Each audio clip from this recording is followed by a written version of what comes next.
Seberapa kaya Kang Deddy Mulyadi? Berapa kekayaan Kang Deddy Mulyadi dari YouTube? Berapa AdSense YouTube daripada Kang Deddy Mulyadi?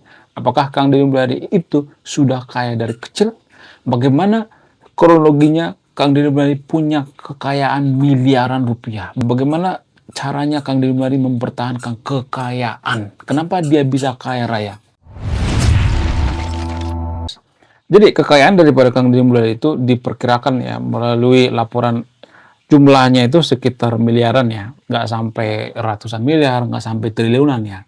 Dan pendapatan Kang Deddy Mulyadi dari YouTube juga sekitar 500 sampai 1 miliar ya dari AdSense YouTube. Sebenarnya AdSense YouTube itu kecil guys ya. Karena Kang Deddy Mulyadi itu rajin upload, kemudian view-nya jutaan, sehingga AdSense-nya naik gila-gilaan. Kemudian kenapa Kang Deddy Mulyadi itu sangat-sangat kaya raya ya? Banyak orang mengatakan bahwa Kang Deddy Mulyadi itu sangat kaya raya, lebih kaya daripada Raffi Ahmad, daripada Baim Wong ya, daripada Jeff Bezos dan sebagainya. Sebenarnya kaya yang dimaksud itu adalah kaya suka berbagi ya.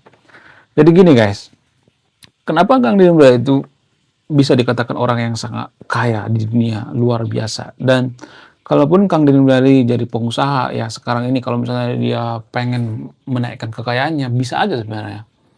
Ada satu modal daripada Kang Deddy Mulyadi yang jarang diketahui. Apa modal daripada KDM? Modal daripada KDM ini adalah trust, kepercayaan.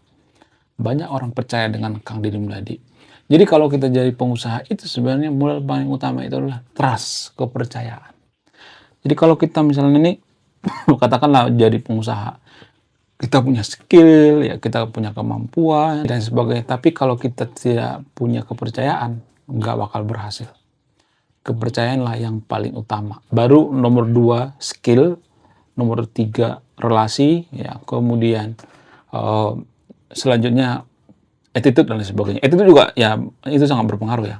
Attitude itu kan bagian daripada trust ya. Attitude itu nomor 1 ya, trust. Jadi kalau attitude-nya bagus, biasanya kita akan percaya ya. Sama seperti KDM. Kenapa KDM ini sangat-sangat dipercaya? Karena attitude-nya bagus ya. Banyak orang yang percaya dengan KDM. Sehingga apa? Sehingga Kang Deddy Mulyadi mudah saja meraih yang namanya kekayaan. Kalau dia bikin usaha, contoh misalnya nih, dia bikin usaha ya. Usaha apapun itu, pasti banyak investor yang berdatangan gitu ya. Yang ngasih modal. Bank juga percaya. Karena apa? Karena dipercaya. Jadi modal yang paling utama itu adalah kepercayaan. Bagaimana supaya orang lain percaya dengan kita? Kejujuran, integritas. Kejujuran yang paling utama. Integritas adalah yang paling utama. Kemudian bagaimana dengan Kang Deddy Mulyadi kecil? Apakah dia langsung kaya? Apakah dia dulu langsung sekaya sekarang ini? No. Jadi dulu Kang Deddy Mulyadi itu waktu kecil ya, waktu dia masih SD itu, ya kebetulan saya sangat suka riset background daripada Kang Deddy Mulyadi ya. Dan ini juga saya tulis di buku saya yang berjudul Dajjal Sunda ya. Dajjal Sunda. Nanti akan saya rilis ya bukunya. Sekarang lagi diterbitin ya. Jadi Kang Deddy Mulyadi ternyata saya menemukan fakta yang sangat luar biasa. Dari kecil dia sudah belajar tentang berwirausaha. Sebenarnya menurut saya pribadi, Kang Deddy Mulyadi ini cocoknya lebih pengusaha daripada politisi. Politisi itu sampingan kalau saya perhatikan ya. Basic daripada Kang Deddy Mulyadi adalah pengusaha. Dari kecil dia sudah berusaha. Waktu kecil ya cincinnya dijual ya untuk beli apa? Untuk beli domba. Kemudian ya dia belajar jualan es, ya belajar jualan layangan, ya belajar tentang berusaha. Kemudian waktu kuliah dia sampai jualan gorengan guys. Ternyata Kang Deddy Mulyadi juga pernah jualan gorengan, jualan beras ya.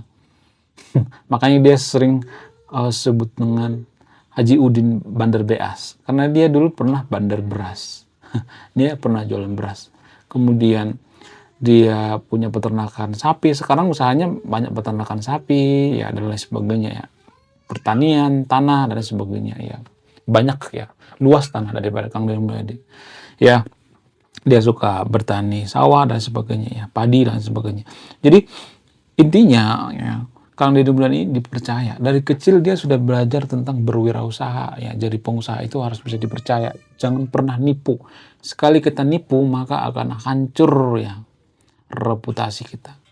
kalau kita nipu orang lain, pasti kita tidak dipercaya. Ini sangat penting ya, vital sekali bagi seorang pengusaha. Ya, makanya model dari pengusaha itu ya sebenarnya ya harus jujur gitu ya. Siapa yang mengajarkan kejujuran, integritas ini? Yang mengajarkan kejujuran dan integritas itu biasanya orang tua. Nah, yang mengajarkan Kang Deddy Mulyadi ini supaya jadi orang jujur itu siapa? Yang mengajarkan itu banyak yang belum tahu, itu bapaknya. Jadi bapak daripada KDM, ayahan daripada KDM ini orang yang sangat jujur sekali guys ya. Sehingga apa? Sehingga dia sampai sekarang itu tidak jarangnya bohongnya. Kalaupun bohong mungkin bercanda kali ya. Menurut saya pribadi itu ya, kalau dibandingkan dengan Kang Emil, saya tuh lebih percaya sama Kang Deddy Mulyadi. Bukan karena dia populer ya, bukan ya. Kalau saya perhatikan KDM itu kan lebih populer daripada KDM ya. Kemudian dia sangat pro terhadap lingkungan ya, kemudian pro terhadap agama lokal ya, pro terhadap budaya dan sebagainya. Tapi overall kalau saya perhatikan itu Kang Deddy Mulyadi ini sangat bisa dipercaya. Dan jarang-jarang pemimpin seperti ini ya. Ini menurut saya itu pemimpin yang sangat anomali ya. Ada keunikan yang sangat luar biasa. Tapi kita sebagai pendukung KDM jangan terlalu fanatik ya. Karena apa? Karena kalau kita terlalu fanatik itu sangat tidak baik guys ya. Seseorang itu bisa jadi anti kritik ya, bisa jadi otoriter kalau kita terlalu fanatik sebagai fansnya. Nggak boleh terlalu fanatik ya. Kalau Kang Deddy Mulyadi salah ya kita katakan salah. Kalau benar ya benar gitu ya. Sebenarnya kalau belajar ada juga kesalahan daripada Kang Deddy Mulyadi. Apa itu kesalahan daripada Kang Deddy Mulyadi? Saya juga akan bongkar di sini ya, nggak hanya kelebihannya ya.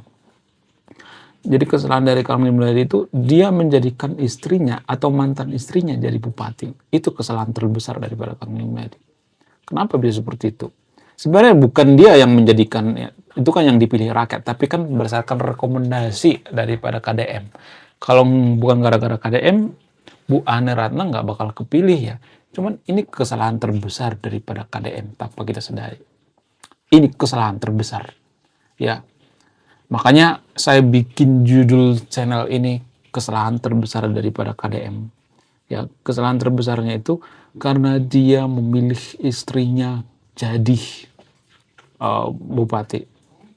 Kenapa bisa seperti itu? Apa yang jadi permasalahan? Permasalahan sebenarnya ya ini jadi semacam dinasti ya tanpa kita sadari. Ini semacam dinasti guys. Apakah ini bisa dikatakan mirip seperti Pak Jokowi? Ya mirip. Makanya ya ada orang mengatakan bahwa Kang Deddy Mulyadi itu mirip seperti Pak Jokowi. Saya harus mengaku itu. Itu kesalahan terbesar daripada Kang Deddy Mulyadi kalau saya perhatikan ya. Sehingga ya demokrasi kita itu ya mirip-mirip seperti dinasti lah ya. Kalau misalnya ada mengatakan, oh sok aja nggak jadi masalah, yang milih kan rakyat. Tapi kan dia yang merekomendasikan. Saya harus jujur di sini ya, sama seperti Pak Jokowi misalnya. Yang merekomendasikan Gibran itu siapa? Secara tidak langsung Pak Jokowi. Kalau misalnya mengatakan, oh nggak pernah tuh di kampanyekan Gibran. Ya kalau misalnya ada mengatakan bahwa KDM itu tidak pernah mengkampanyekan Bu Ane Ratna dulu, mantan istrinya. Ya kalau saya perhatikan itu, kita tuh kan masyarakat yang feodalis ya tanpa kita sadari. Kita sangat feodal. Jadi anak daripada raja biasanya kita akan pilih jadi raja gitu. Kita masyarakat yang feodal tanpa kita sadari secara psikologi ya. Makanya dinasti sangat subur di Konoha tanpa kita sadari ya. Ya, tapi disclaimer on ya, tidak hanya kesalahan daripada Kang Deddy Mulyadi yang saya kritik, tapi kelebihannya juga saya saya tampilkan juga ya. Jangan berpikir bahwa saya itu kritikus daripada KDM. Enggak, saya benar-benar netral di video ini ya. Saya benar-benar jujur ya. Menurut kalian gimana? Coba tulis di kolom komentar ya. Oke, sekian video ini ya. Terima kasih sudah menonton. Saya warga bijaksana bijak sini. Salam rasional.